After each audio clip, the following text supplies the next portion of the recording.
I knew I chose the right path when I went to UTI was when I met all the instructors.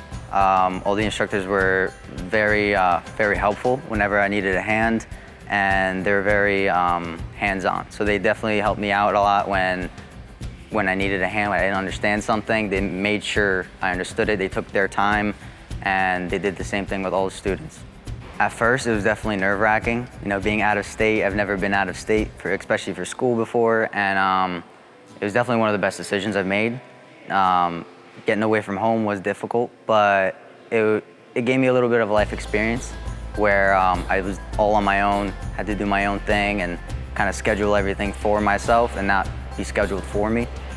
And it definitely gave me a good life experience being out there in Exton.